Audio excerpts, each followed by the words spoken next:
Hiç kutlar mı iman etmiş bir Müslüman yılbaşı? Kutlar ise olmaz mı hiç müşriklerin en başı? Hiç kutlar mı iman etmiş bir Müslüman yılbaşı? Kutlar ise olmaz mı hiç müşriklerin en başı? Birer birer dökülürken ümmetin şu gözyaşı, hiç kutlar mı iman etmiş bir Müslüman yılbaşı?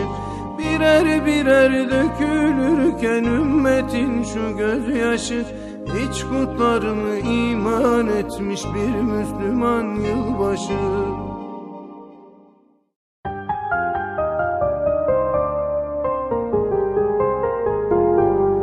Hiç kutlar mı iman etmiş bir Müslüman yılbaşı?